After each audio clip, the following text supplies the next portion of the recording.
الحمد لله رب العالمين.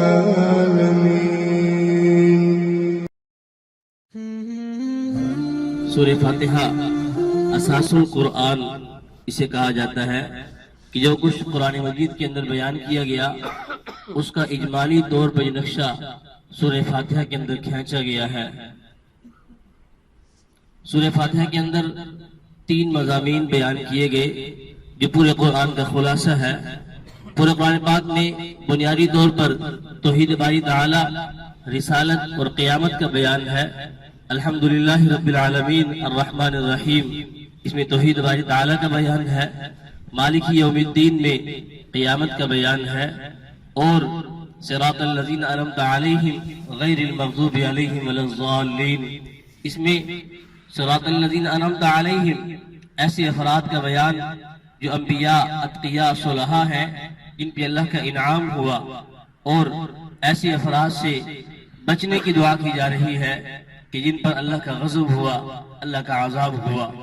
گویا 113 صورتیں جو قرآن پاک کی آگے آ رہی ہیں ان کا خلاصہ قرآن پاک کا وہ جو ہے سورہ فاتحہ میں بیان کیا گیا.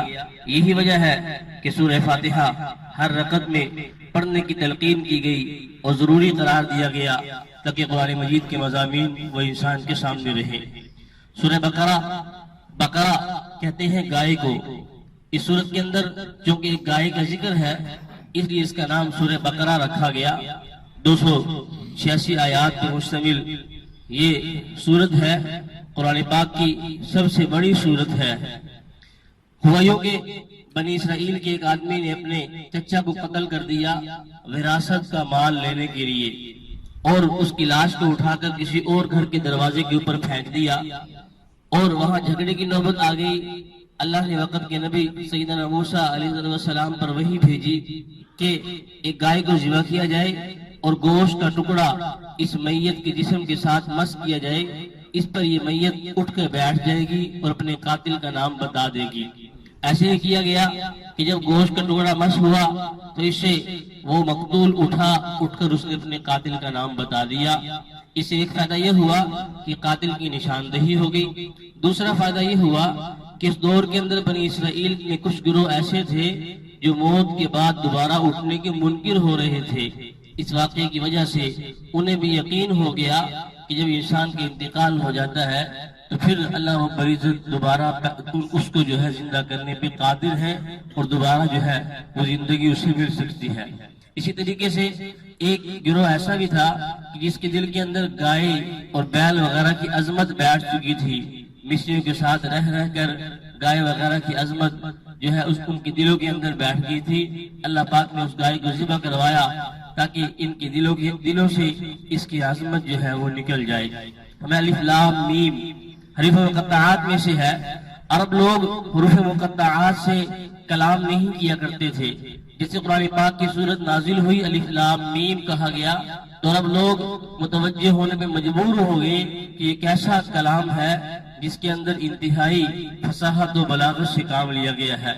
شروع میں ایمان والوں کی صفات کو بیان کیا کہ ایمان والے یؤمنون بالغیب بن دیکھے ایمان لانے والے ہیں، وَيُقِيمُونَ الصَّلَاةَ نماز قائم کرنے والے ہیں، وَمِمَّا رَزَقْنَاهُمْ يُنْفِقُونَ اللہ کے راستے میں خرچ کرنے والے ہیں، اور جو کچھ ہم نے پیغمبر صلی اللہ علیہ وسلم پہ نازل کیا اور اس سے پہلے انبیاء کرام پہ نازل ہوا اس پہ ایمان لانے والے ہیں. اسی طریقے سے کفار کی چند خصلتیں بیان ہوئی کہ وہ لوگ ایسے ہیں کہ ان کے دلوں میں پردے پڑ گئے ہیں اور وہ ایمان لانے سے قاصد ہیں، ایمان نہیں لے کے آ رہے. منافقین کی 13 آیات کے اندر جو ہے ان کی جو ایسی صفات تھی جو ٹھیک نہیں ہیں ان کو بیان کیا گیا اور ایمان والوں کو ان سے بچنے کی تلقین کی گئی. اور فرمایا کہ قرآن مجید اللہ پاک کی ایسی لاریب کتاب ہے کہ اس کے اندر ذرا برابر شک اور شبہ نہیں ہے. ان کنتم فی ریب مما نزلنا علی عبدنا فأتوا بسورۃ من مثلہ وادعوا شہداءکم من دون اللہ. اگر تمہیں اس میں کوئی شک ہے اور تم اس کے بارے میں یوں کہتے ہو کہ یہ کسی انسان کی بنائی ہوئی کتاب ہے تو پھر اللہ کے علاوہ جتنے بھی تمہارے شرکا ہو سکے، جتنے مددگار ہو سکے کے ان کو بلا لو اور اس جیسی کتاب لا کر کے دکھا دو. فَإِن لَّمْ تَفْعَلُوا وَلَن تَفْعَلُوا فَاتَّقُوا النَّارَ الَّتِي وَقُودُهَا النَّاسُ وَالْحِجَارَةُ. اور تم ہرگز ایسی کتاب لانے پر قادر نہیں، لہذا پھر اس آگ سے بچنے کی کوشش کرو جس کا ایندھن انسان اور پتھر ہے. سیدنا آدم اور شیطان کا واقعہ بیان ہوا. اس کے اندر سیدنا آدم کی فضیلت اور عظمت کا بیان ہے کہ اللہ رب العزت نے ان کو بڑائی دی، ان کو فضیلت دی اور فرشتوں کو حکم دیا کہ ان کو سجدہ کیا جائے. فرشتوں نے سجدہ کر دیا الا ابلیس، سوائے ابلیس کے کہ وہ لعین ہو گیا اور مردود ہو گیا، اللہ کی بارگاہ سے جو ہے وہ نکال دیا گیا، راندہ درگاہ کر دیا گیا. جبکہ حضرت آدم کو اللہ پاک نے ایسا علم دیا کہ وہ علم فرشتوں کو بھی نہیں دیا گیا تھا. جب فرشتوں سے پوچھا ان چیزوں کے نام کیا ہے، وہ بتانے سے قاصر ہو گئے، تو اللہ پاک نے سیدنا آدم سے پوچھا یا آدم انبئہم باسمائہم فلما انبأہم باسمائہم.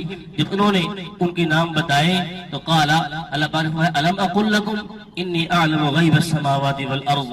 کیا میں نے تمہیں بتایا نہیں تھا کہ میں ہی ہر چیز کو جاننے والا ہوں؟ میں نے حضرت آدم کو کیوں پیدا کیا یہ مجھے ہی پتا ہے، اور یہ آدم جو ہے کیا کیا عمل کرنے والا ہے، اس کی ضروریت کیا کیا عمل کرنے والی ہے یہ بھی مجھے ہی پتا ہے.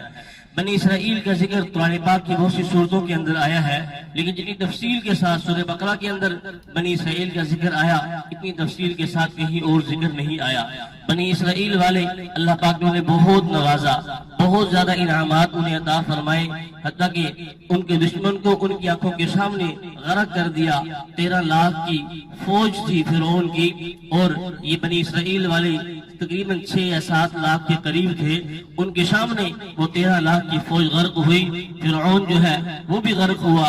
اسی طریقے سے اللہ جل شانہ نے انہیں من و سلوہ عطا کیا. جب وہ ایک وادی کے اندر پہنچے جہاں گرمی کا موسم تھا، اللہ پاک نے ٹھنڈے بادل انہیں عطا کر دیے. پانی کی پیاس لگی، اللہ پاک نے 12 چشمے ان کے لیے کھول دیے. اسی طریقے سے بہت سی نعمتیں عطا فرمائی، لیکن اس کے باوجود انہوں نے ان نعمتوں کی قدر نہ کی، بلکہ کبھی تو وہ جادو ٹوٹنے کے شکار ہو گئے، کبھی وہ حضرت موسیٰ علیہ السلام ان کی نافرمانی کا شکار ہو گئے، کبھی وہ ہیلے بہانے کر کے مچھلیاں پکڑنے لگ گئے، اور اللہ پاک نے انہیں حکم دیا کونوا قردۃ خاسئین، تم جو ہے وہ بندر بن جاؤ. اسی طریقے سے ان کی شکلیں جو ہیں وہ مسخ ہونا شروع ہو گئی. جبکہ اس کے باوجود وہ یوں کہتے تھے کہ لن يدخل الجنہ الا من كان هودا او نصارى، کہ جنت میں داخل نہیں ہوں گے مگر یہودی اور نصرانی، یعنی بنی اسرائیل والے ہی داخل ہوں گے. اور اپنے آپ کو یوں کہا کرتے تھے کہ ہم تو حضرت ابراہیم کے ماننے والے ہیں، ملت ابراہیمی کے ماننے والے ہیں. اللہ رب العزت نے بتایا کہ نہیں، ملت ابراہیمی کے ماننے والے ہوتے تو سیدنا ابراہیم کی پیروی کرنے والے ہوتے.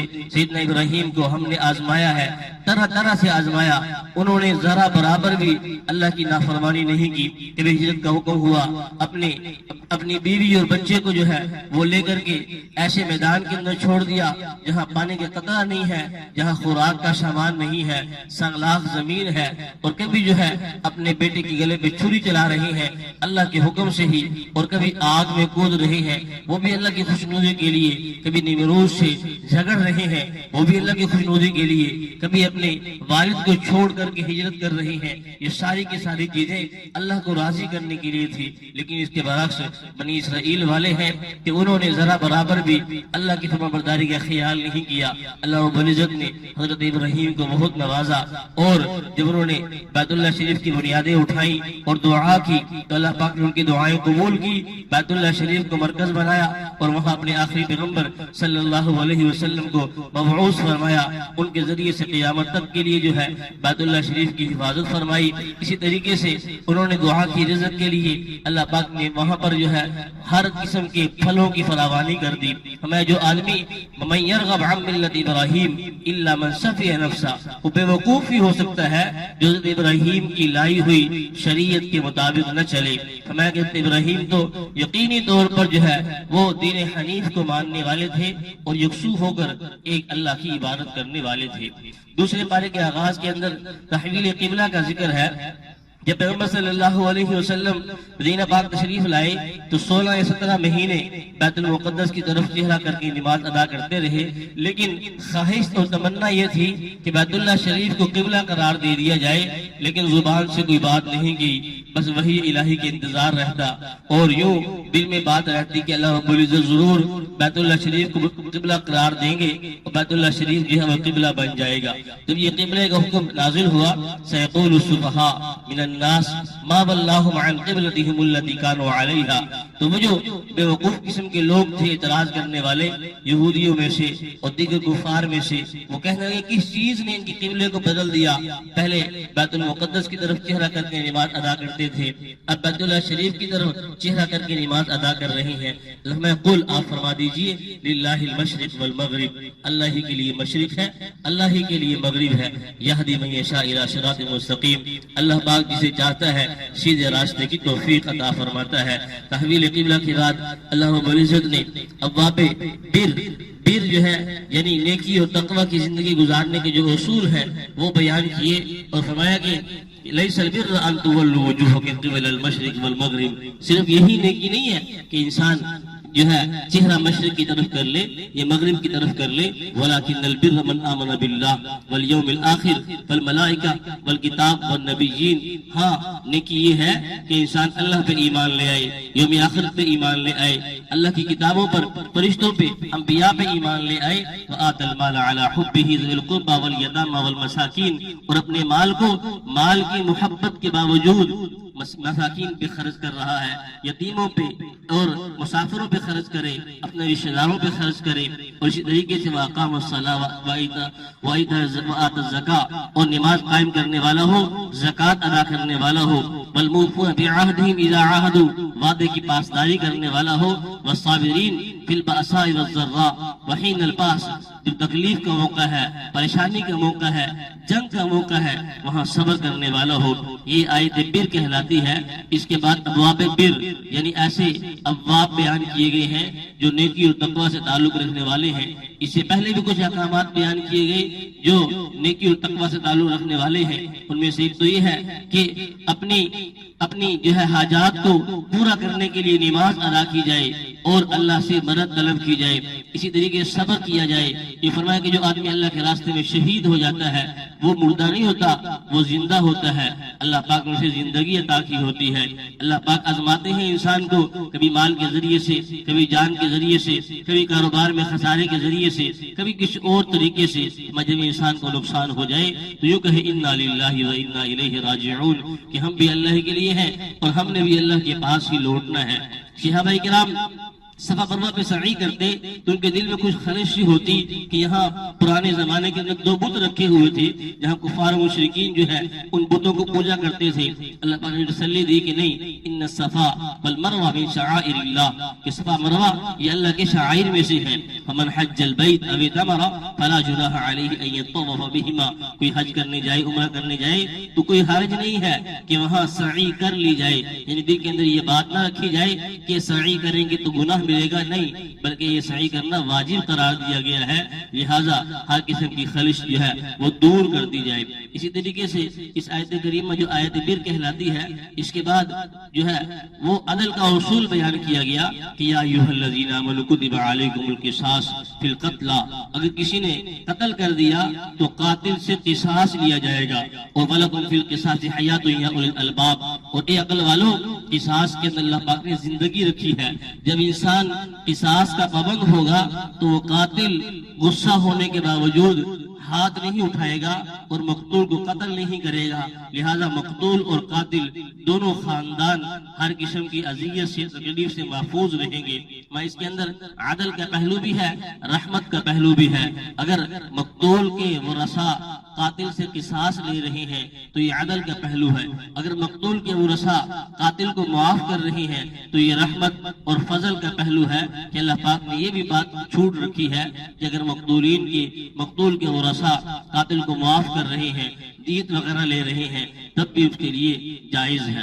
یا ایھا الذین آمنوا کتب علیکم الصیام کما کتب علی الذین من قبلکم لعلکم تتقون، اے ایمان والو ہم نے تمہارے اوپر روزے فرض کیے ہیں جیسے پہلے امتوں پر فرض ہوئے ہیں، لعلکم تتقون، تاکہ تم پرہیزگار بن جاؤ. یہاں پرہیزگاری جو ہے انسان کو دینے کے لیے اللہ رب العزت نے روزے فرض کیے. فرمایا کہ الذین آمنوا وکانوا یتقون الا ان اولیاء اللہ لا خوف علیہم ولا هم یحزنون، کہ اولیاء اللہ وہ ہیں انہیں ذرا برابر خوف نہیں ہوگا، ذرا برابر غم نہیں ہوگا۔ اس کی دو صفات بیان کی گئی، الذین آمنوا وکانوا یتقون۔ ایک تو یہ ہے کہ اولیاء اللہ ایمان والے ہوتے ہیں، دوسرا یہ کہ اولیاء اللہ تقوی طہارت والے ہوتے ہیں۔ یہاں ہر ایک مومن کو ایمان تو نصیب ہے، لیکن بسا اوقات ایسا ہوتا ہے اپنی سستی اور کاہلی کی وجہ سے انسان تقوی طہارت کی زندگی نہیں بسر کر رہا ہوتا، تو روزہ رکھنے سے اللہ رب العزت خود بخود اس کے اندر تقوی کا مادہ، طہارت کا مادہ پیدا کر دیتے ہیں۔ لہذا روزہ رکھ کر انسان مومن ہونے کے ساتھ ساتھ متقی بن جاتا ہے۔ اولیاء اللہ کی دو صفات بیان کی گئی، ایک ایمان کا ہونا، ایک تقوی کا ہونا۔ روزہ رکھنے سے انسان کا ایمان بھی بڑھتا ہے، تقوی کے اندر بھی انسان کی ترقی ہوتی ہے۔ گویا روزہ رکھنے سے اللہ رب العزت کا مقرب بندہ بن جاتا ہے۔ وَيَسْأَلُونَكَ عَنِ الْأَهِلَّةِ، لوگ آپ سے چاند کے بارے میں پوچھتے ہیں، میں کہ چاند کی تاریخوں کا تعین اللہ رب العزت نے کچھ حکمتوں کی وجہ سے کیا ہے۔ بہت سی چیزیں ایسی ہیں جو چاند کی تاریخوں کے ساتھ وابستہ ہیں، مثلا حج بیت اللہ ہے، چاند کی تاریخ کے ساتھ وابستہ ہے، رمضان کا مہینہ ہے، چاند کی تاریخ کے ساتھ وابستہ ہے، عدت کے احکام ہیں وہ بھی چاند کی تاریخ سے وابستہ ہے۔ اس طریقے سے اور بہت سے مسائل ہیں جس کا تعلق چاند کی تاریخ کے ساتھ ہے، اس لیے فرمایا گیا کہ چاند کی تاریخوں کو محفوظ رکھنا یہ بھی اس امت پر فرض کفایہ ہے۔ ان کچھ افراد ایسے ہونے چاہیے جو چاند کی تاریخوں کو محفوظ رکھنے والے ہوں۔ ہمیں کہ الحج اشہر معلومات فمن فرض فیہن الحج فلا رفث ولا فسوق ولا جدال فی الحج۔ حج بیت اللہ انسان پہ فرض کیا گیا ہے ایسے انسان پہ جو وہاں تک پہنچنے کی طاقت رکھتا ہو اور وہاں سے واپس آنے کی طاقت رکھتا ہو، اس پہ حج فرض قرار دیا گیا ہے۔ اور حج کے اندر فرمایا کہ انسان گناہ کا کام نہ کرے، جو حج کے مناسک ہیں ان کو اچھے طریقے سے بجا لائے۔ زمانہ جاہلیت کے اندر کچھ قریش کے کچھ لوگ ایسے تھے جو مزدلفہ پہنچ کر واپس چلے جایا کرتے تھے، عرفات کے میدان میں نہیں جاتے تھے۔ انہیں منع کیا گیا کہ دیکھو جس طریقے سے عام انسان مزدلفہ سے عرفات کے میدان میں جاتے ہیں پھر عرفات سے واپس لوٹتے ہیں، اسی طریقے سے تمہارے اوپر بھی لازم ہے کہ تم بھی عرفات کے میدان کے اندر جاؤ اور وقوف عرفہ کرو۔ کچھ لوگ ایسے تھے جو وہاں تجارت کرنے کو جو ہے مناسب نہیں سمجھتے تھے، کہ نہیں جو آدمی وہاں تجارت کرنا چاہے تجارت بھی کر سکتا ہے۔ کچھ لوگ ایسے ہوتے ہیں جو وہاں جا کر دنیا ہی مانگتے ہیں، آخرت کا سوال نہیں کرتے، جو کچھ وہ مانگتے ہیں وہ انہیں عطا کر دیا جاتا ہے۔ کچھ لوگ ایسے ہوتے ہیں جو کہتے ہیں ربنا آتنا فی الدنیا حسنہ وفی الآخرۃ حسنہ، دنیا بھی مانگتے ہیں آخرت بھی مانگتے ہیں، اللہ پاک ان کی دنیا بھی اچھی کر دیتے ہیں آخرت بھی اچھی کر دیتے ہیں۔ آخر میں فرمایا یا ایھا الذین آمنوا آمنوا ادخلوا فی السلم کافہ، اے ایمان والو پورے کے پورے اسلام میں داخل ہو جاؤ، یعنی جتنے اسلام کے اصول و ضوابط ہیں ان سب پہ عمل کرنے والے بن جاؤ۔ صرف نماز روزے کا نام اسلام نہیں ہے، بلکہ عبادات کے ساتھ ساتھ معاشرت ہے، اخلاقیات ہے، معیشت کے اندر اسلام ہے، سیاست کے اندر اسلام ہے، دکانداری کے اندر اسلام ہے، زراعت کے اندر اسلام ہے، ملازمت کے اندر اسلام ہے۔ جہاں جہاں انسان جاتا ہے وہاں وہاں اسلام کے اصول اس کی طرف متوجہ ہوتے ہیں۔